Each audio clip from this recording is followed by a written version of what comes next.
Bonjour à tous, bonjour tout le monde. Je pense que maintenant, nous sommes déjà habitués parce que depuis un certain moment, nous avons suivi vos réactions, nous avons reçu vos appels, nous avons reçu tout ce que vous nous avez envoyé. Merci pour ceux qui continuent à nous soutenir.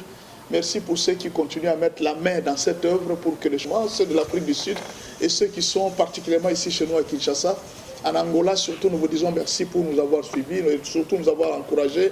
Merci beaucoup partout où vous nous suivez. Nous vous disons merci pour vos réactions et pour toutes les questions, nous allons vous répondre. Ne vous en faites pas. Tout celui qui a posé une question aura sa réponse. Mais prenez toujours les adresses que nous donnons à la fin de l'émission pour que vous puissiez nous envoyer soit dans les réseaux sociaux, soit dans d'autres moyens, par mail et tout ça. Vous nous envoyez les messages et puis nous allons vous répondre particulièrement. Pour ceux qui ont fait des commandes de livres, c'est facile, vous allez avoir des instructions juste avant la fin de cette émission. Nous allons vous donner les instructions pour avoir des livres. Moi, c'est le pasteur Benjamin Aoka. Je suis conseiller conjugal au ministère chrétien École des Champions. Et puis, je suis en même temps formateur et écrivain chrétien. Nous avons écrit plusieurs ouvrages qui touchent presque beaucoup de domaines de la vie chrétienne. Nous formons les protocoles, nous formons les conseillers conjugaux, nous formons les pasteurs, nous formons tous les domaines principaux de l'Église. Nous sommes là en train de former les gens. Et là, aujourd'hui, nous sommes en train de continuer notre thème que nous avons commencé la fois passée. Les avantages à être un célibataire. Nous avons parlé des avantages à être un célibataire. Le célibat n'est pas une malédiction. Profitez-en. C'est ça le titre du livre. Le célibat n'est pas une malédiction. Profitez-en. Ce livre peut beaucoup vous aider et ce livre peut vous aider à former les célibataires à se préparer au mariage. Et aujourd'hui, nous allons parler du diplôme d'un célibataire. Les diplômes d'un célibataire. Qu'est-ce qu'un diplôme? Un diplôme est un acte qu'un corps, un ensemble de professeurs, de conseillers, une faculté, une société, etc., délivre à chacun de ses membres, à chacun de ceux qu'elle agrège, pour qu'il puisse, au besoin, justifier son titre de la qualité qui lui a été conférée. C'est-à-dire, vous voulez vous marier, on vous demande est-ce que vous avez les diplômes de célibat? Oui, vous devez présenter ces diplômes. Malheureusement, partout où nous allons, on demande aux gens les CV. Mais dans les mariages, on ne demande pas les CV des gens. Le seul CV que les gens demandent pour le mariage, c'est l'argent. Il travaille, il a un salaire. Comme si travailler et avoir un salaire suffisait pour faire un mariage. Alors qu'il y a plusieurs personnes qui travaillent et qui ont des salaires qui n'ont jamais réussi à tenir dans le mariage. Nous devons exiger beaucoup plus les diplômes d'un célibataire. Un célibataire doit être un diplômé de beaucoup de choses. C'est pourquoi aujourd'hui je voulais vous donner quelques cours qu'un célibataire doit avoir. Vous êtes célibataire, prenez ces cours. Et partout vous êtes en train de nous suivre. Je suis en train de vous conseiller de prendre, faites un effort de vous procurer cet ouvrage. Quand vous êtes célibataire, prenez ces cours. Voici les cours d'un célibataire. Premier cours, l'indépendance. C'est le premier cours d'un célibataire. Le premier cours d'un célibataire, c'est l'indépendance. On ne quitte pas son père et sa mère les jours de noces. Mais c'est pendant le célibat que chacun doit former un caractère d'indépendance. L'indépendance n'est pas avoir l'argent ou l'emploi. C'est un esprit. L'indépendance n'est pas le fait de se prendre en charge seul. Non, c'est un esprit. Mais l'indépendance est un état d'esprit qui cache trois choses. Trois. Première chose, vous devez avoir votre propre décision. Deuxième chose, vous devez avoir votre propre volonté. Troisième chose, vous devez avoir votre propre pouvoir. C'est ce qui donne l'indépendance. Votre propre volonté, votre propre décision et votre propre pouvoir. Voilà les choses qui donnent l'indépendance. Mais si vous n'avez pas ces choses, comment est-ce que vous allez vous dire que vous êtes indépendant? Plusieurs personnes se sont mariées sans cet esprit d'indépendance. Et ils sont aujourd'hui médiocres dans les mariages. Deuxième cours. L'humilité. L'humilité, une personne humble, c'est comme un téléphone standard. Quand une personne est humble, il devient comme une personne standard. Il peut vivre avec n'importe qui. N'importe quel SIM peut entrer chez lui. Mais quand toi, tu n'es pas humble, C'est difficile. Tu vas commencer à choisir les gens avec qui vivre. C'est pourquoi vous allez voir, les orgueilleux ont du mal à vivre avec les gens. Pourquoi? Parce qu'un orgueilleux, c'est quelqu'un qui veut écraser les caractères des autres, la volonté des autres. Il veut que sa volonté prime sur tout le monde. Et c'est ça le malheur d'être orgueilleux. Les orgueilleux sont comme ça. Ils veulent à tout prix que tout le monde lui donne la valeur. Or, un homme humble n'est pas comme ça. Un homme humble reste effacé.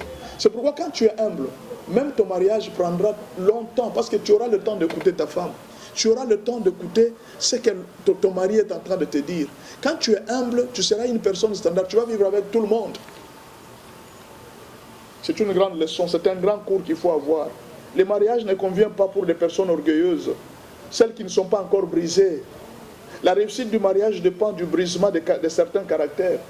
Si tu n'es pas brisé, c'est difficile que tu tiennes le mariage. Les orgueilleux vivent difficilement dans les mariages. Ils vivent chaque jour les incompréhensions. Quand même vous voyez deux fiancés en train de se broyer, de se tirailler, c'est à cause de l'orgueil. Nous devons nous aider chaque jour à devenir de plus en plus humbles. Le troisième cours d'un célibataire, c'est l'indépendance. Tout célibataire doit devenir responsable avant de se marier. Non, je parle d'indépendance, je suis en train de parler de la responsabilité, je m'excuse. J'ai déjà parlé de l'indépendance, je parle maintenant de la responsabilité. Tout célibataire doit être responsable avant de se marier. La responsabilité cache trois choses. Première chose, la réflexion. Deux, la capacité de prendre la vie des autres en charge. C'est ça la responsabilité. Un homme responsable, c'est celui qui sait prendre la vie des autres en charge. C'est ainsi que quand tu es célibataire, tu entres avec l'esprit de la responsabilité. Tu peux prendre ta femme en charge, tes enfants en charge. Ce sont tes enfants, c'est ta charge à toi. On peut amener le petit frère de ta femme, tu peux le prendre aussi en charge parce que tu es un homme responsable. Et puis, un responsable, c'est celui qui prévoit, qui prévient le lendemain. Mieux vaut prévenir que guérir. C'est un homme responsable toujours. Il voit toujours le lendemain, il prépare toujours le lendemain. Pourquoi? Parce qu'il ne sait pas ce qui peut arriver. C'est pourquoi vous allez voir un homme responsable, il commence à épargner, il commence à garder l'argent de côté. Quatrième cours d'un célibataire, c'est l'organisation. Organiser, c'est savoir placer chaque chose à sa place. Savoir affecter chaque dépense à sa place. Savoir destiner chaque chose à son utilisation. En tant que célibataire, quand on gagne l'argent, on doit destiner cela en 4 parties. Même en d'autres parties, ça c'est juste un exemple pour vous montrer l'organisation. Vous pouvez garder l'argent pour vos besoins. Vous pouvez garder l'argent pour l'épargne. Vous pouvez garder l'argent de poche. Vous pouvez garder l'argent pour entretenir la source. Par exemple, vous avez une voiture. N'utilisez pas tout l'argent. Par exemple, si vous avez une voiture qui vous fait entrer l'argent, n'utilisez pas tout l'argent. Commencez à regarder déjà les moteurs, comment est-ce qu'il est en train de tourner. Je dois préparer pour acheter un autre moteur. Mais si vous mangez tout l'argent et vous ne savez pas entretenir la source, demain vous allez souffrir. Un homme organisé sait prévoir des choses à l'avance. Il sait placer chaque chose à sa place. Cinquième cours, la gestion. Un célibataire, il doit apprendre déjà. Il y a plusieurs gestions ici et chaque célibataire doit maîtriser. Premièrement, la gestion entre les activités de l'église et la recherche de l'argent. Il faut équilibrer. Quand vous êtes serviteur de Dieu, vous devez aussi apprendre un moment pour chercher l'argent. L'argent, c'est dur, hein? Mariez-vous, vous allez comprendre que ce que vous êtes en train de dire aujourd'hui, je vais servir à temps plein, à temps plein. Mariez-vous, vous allez sentir ça, que temps plein, ce n'est pas un jeu. Ce n'est pas un jeu de temps plein là que tu dis. La gestion du temps. Chaque 24 heures qui passent, tu dois savoir ce que tu devrais faire et que tu n'as pas encore fait. Ou bien ce que tu devrais faire que tu as déjà fait. 24 heures, c'est beaucoup. Qu'est-ce que tu as fait la journée d'aujourd'hui? Il y a des musiciens qui doivent composer des chansons. Toi, tu t'es limité à deux cantiques. Continue encore à t'inspirer des chansons. Pourquoi tu ne fais rien? Il y a des pasteurs qui sont là. Continuez à penser au programme de l'église. Maintenez des stratégies pour encore gagner davantage des âmes. Chaque 24 heures, vous devez être là en train de travailler. Vous parlez, oh non, on a déjà tout fait, alors vous vous reposez. Un homme ne peut pas se reposer tant qu'il est en vie. Il n'y a pas de repos. Nous devons travailler chaque jour. Troisième, la gestion des relations. Dans la vie, on doit être en paix avec tous. Mais quand une relation ne t'aide pas à évoluer, mieux vaut s'en débarrasser. Quand tu vois une relation qui ne t'aide pas à évoluer, débarrasse-toi de cette relation, n'aie pas pitié des gens. Dans la vie, il faut voir les intérêts. Dans la vie, il faut voir les intérêts. Quelqu'un commence à te bloquer dans la vie. Mais tu veux les garder pourquoi? Quelqu'un qui ne fait rien dans l'église, mais tu les gardes pourquoi? mieux vaut les mettre dehors. Cette gentillesse que tu as, cette mollesse que tu as là à réagir devant certains problèmes qui te ruinent. Et ça arrive souvent chez nous les pasteurs. Hein. Tu es en train de voir que cette brebis est en train de tuer l'église. Elle est en train de faire fuir les membres de l'église. Non, non, tu la cajoles. Tu es aussi en train de l'aimer. Non, à un certain moment, il faut prendre des décisions. Il ne faut pas détruire les troupeaux. La gestion des stocks. Les célibataires doivent savoir la quantité de nourriture qu'ils consomment par jour, la quantité d'eau, de savon, afin d'apprendre à programmer les dépenses. La gestion des relations amoureuses. Quand on commence une relation amoureuse, il y a des choses qu'il faut laisser tomber. C'est aussi une gestion. Quand tu as déjà une fille, tu étais célibataire, maintenant tu commences à gérer une relation. Il y a des choses qu'il faut laisser tomber. Première chose, l'égoïsme et l'égocentrisme. Ne pense plus à toi-même, commence à penser à l'autre. 2, le manque de confiance.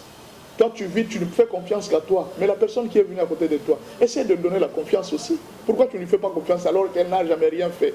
Oh, moi, je ne fais pas confiance aux femmes. Hein. Pourquoi? Est-ce que toi, tu connais cette personne? Quand tu rencontres une personne, la première chose qu'il faut faire, quand une personne ne t'a jamais rien fait de mal, la première chose qu'il faut faire à cette personne, c'est de lui faire confiance. Fais confiance en cette personne. Si la personne détruit, c'est alors que tu pourras dire que non, bon, à ce moment-là, je retire ma confiance. Mais comme ça, la personne n'a rien fait, tu retires directement la confiance. Non. Troisième chose, priver à l'autre son attention. Il faut faire attention, tu dois te laisser tomber ça. Tu étais habitué à toi-même, tu as un téléphone, tu es en train de causer. Là, quand tu entres dans ton téléphone, c'est fini, tu es déjà parti. Tu oublies même qu'il y avait un visiteur chez toi. Non. Connaissez-vous l'origine et la famille de la personne qui veut vous prendre en charge? Vous ne connaissez pas, mais vous acceptez. Cantique des Cantiques, chapitre 3, verset 4. À peine les avais-je passés. Quand j'ai trouvé celui de mon cœur, que mon cœur aime, je l'ai saisi et je ne l'ai point lâché jusqu'à ce que je l'ai amené dans la maison de ma mère, dans la chambre de celle qui m'a conçu. Ah, vous voyez cette femme, elle l'a amené dans la maison de sa mère. Alors la présentation, c'est là, c'est ça la présentation. 9e cours, la décision. Plusieurs célibataires ont dépassé l'âge de mariage. Non parce qu'ils n'ont pas de moyens, non parce qu'il manque l'argent, mais parce qu'ils n'ont pas de décision. Beaucoup ne savent toujours pas se décider sur la personne à épouser, devant plus de 3 ou 4 choix. D'autres attendent le point de vue de leurs parents ou de leurs partenaires financiers. D'autres ont peur de s'engager à cause de ce qu'ils ont appris des mariages des autres. C'est-à-dire, quand vous êtes célibataire, vous devez arriver au point ultime, la décision. Et le dernier point, le dernier cours qu'un célibataire doit avoir, adieu ou au revoir le célibat. Faites attention. Vous voulez dire adieu au célibat ou bien au revoir au célibat? Quand quelqu'un dit au revoir, c'est-à-dire célibat, je pars pour un instant, je reviendrai. Ou alors vous voulez dire adieu, c'est-à-dire je pars pour toujours, on ne se verra plus jamais. C'est ce que ça veut dire. Maintenant, quel est votre choix? Vous dites au revoir au célibat ou bien vous dites adieu au célibat? Cela demande une réflexion. Quand vous allez vers le mariage, sachez que vous y allez pour toujours. Vous ne reviendrez plus. Vous ne retournerez plus. Voilà, c'est la fin. Ce livre va beaucoup vous aider. Le célibat n'est pas une malédiction. Et ce n'est pas fini ce qu'on a dit. Il y a encore beaucoup de choses qu'on pouvait dire. Que le Seigneur Dieu vous bénisse. Que Dieu soit avec vous. Moi, je suis le pasteur Benjamin Aouka. Cette chaîne a été créée pour vous.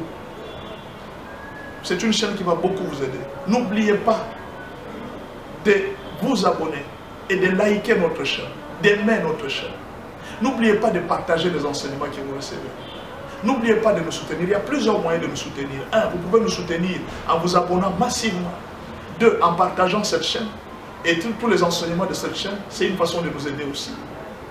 Ou alors, vous pouvez nous aider aussi en achetant des ouvrages que nous sommes en train de mettre à votre disposition. Ou finalement, vous pouvez nous soutenir financièrement pour que ces émissions soient toujours diffusées. Vous savez, sur les réseaux sociaux, ce sont des mégas. Vous pouvez nous aider, que les mégas là ne se terminent pas. Que le Seigneur Dieu vous bénisse. Je bénis toute personne qui va mettre sa main pour que cette émission puisse toujours continuer. Je bénis tous ces gens qui nous aident à faire cette émission. Appelez-le par le numéro qui est branché sur l'écran. Soutenez cette émission. C'est votre émission. C'est une émission qui va beaucoup nous aider. Prenez ces numéros, ça va beaucoup vous aider pour nous rencontrer. Moi, je ne suis pas la chaîne. Je suis invité dans la chaîne. Alors, vous pouvez nous soutenir tous dans cette même chaîne. Prenez mon numéro, plus 243 81 86 81 652. Je reprends, plus 243 81 86 81 652. Soutenez cette chaîne. Soutenez cette chaîne, partagez cette chaîne massivement. Et vous allez bénir plusieurs familles. Que le Seigneur Dieu vous bénisse et à la prochaine. Merci.